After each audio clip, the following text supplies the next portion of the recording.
What if I told you that it doesn't have to be this way?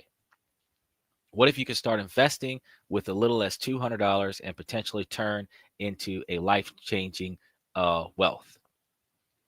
It's not a gimmick or a get-rich-quick scheme. It's a reality that within a reach of those that are willing to apply themselves, you would actually be able to achieve. So, what are some investment strategies that you can use to turn $200 into a life-changing wealth? Keep in mind, I'm not asking you to buy a thing. I'm just letting you know that it's out there. One option is to invest in stocks. But when you go and invest in stocks, you got to pay attention to what you're investing in, because you can start with a small amount of money and invest in individual stocks. And individual stocks are different from contract stocks, because contract stocks are bundled stocks where it might be like $10 or $15 per share, but it is a 100 share package. That is a contract option. You don't want to buy 100 shares in package. You can start with a small amount and buy stocks one stock at a time.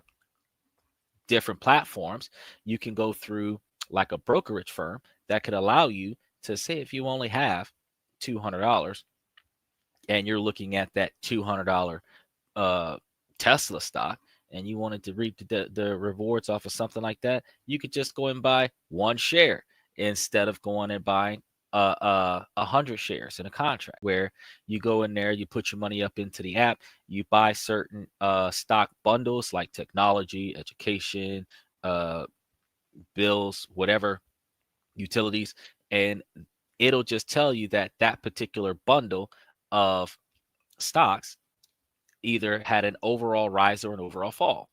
And depending on the rise or the fall, you get the percentage if you cash out. Um, you can also consider investing in real estate. And when you're dealing with real estate investments like real estate trusts or REITs, which are real estate investment trusts that allow you to invest in real estate without directly owning physical properties, that's another way that you can make you a little bit of money. Now, my buddy is doing a REIT because I've told you before that he invested into this app that they have real estate apps out there now where you can buy into a REIT where you just give them money, and for a certain period of time they will hold your money, and as they hold your money, you gain a certain quantity of percentage. The one that my buddy is utilizing is a 20% interest rate. You also have to understand that with the 20% interest rate, he still has to deal with uh, a 6% penalty to get his money back. And that's one of the things that I had to stop. I had to pause and think about for a second, because if I'm giving you my money, you're going to use my money to make money for you, but then you're going to charge me a service fee for me to get my money back. I understand it's a cost of doing business, but for Christ's sake, you're offering me an enticing 20%, which is above market average. And real estate is usually 6 to 12%. And you can get 20% on a deal, but you're looking at 20% on a deal before you pay all the investors. So you're probably going to walk away with like 10%, sometimes less than that. Sometimes you walk away with $20,000, even if it's $1 million deal. But the fact is that, you're looking at a 20% guaranteed return on an annual basis for your financial investment. And then they're going to charge you, like this particular one that my buddy is using is going to charge a 6% withdrawal fee, so transaction fee for him to withdraw. Now, if he's withdrawing just his interest, then yeah, his 6% isn't that much. But if he was to withdraw the entire, like the enticement was put up $2,500, because they said put up the $250 a month for 12 months, right? And 10 months is $2,500. So you're looking at putting up $3,000 in a year.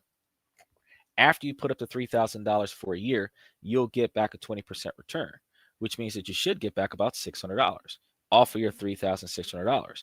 But if you withdraw all of the money, they're going to charge you 6%.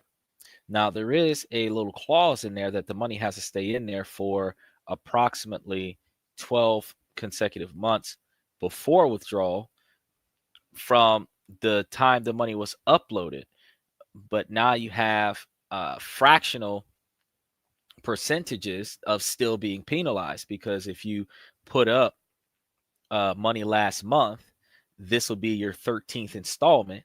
If you decide to withdraw the $600 interest off of the previous amount of money, then they're still going to get the opportunity to penalize you as if you withdrew the money that you just put up. So they would hit you for 6% of the 250.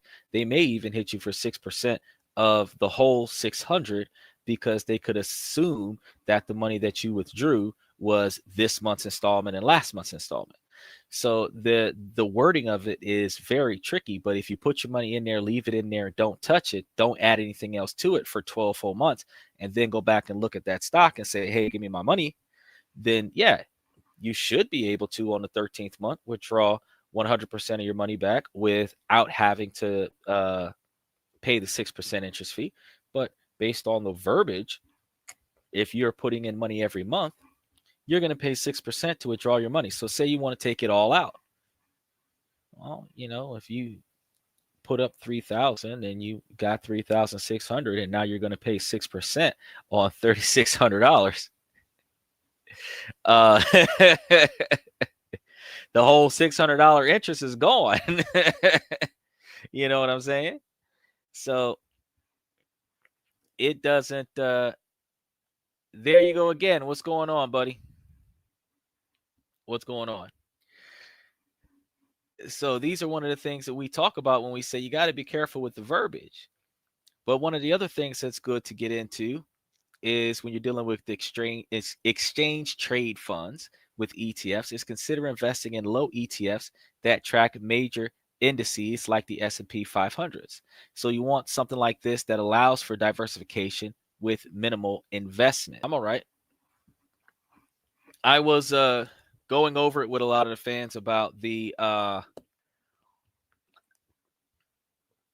to put up $200 and invest in certain areas and start building it over time. Because as we've been talking about for the past month, if you put your money into anything, and it's crazy because we spend $200-300 at the club when we're going out. We spend a couple $100 on a girl on a date as fellas, because women don't pay for men.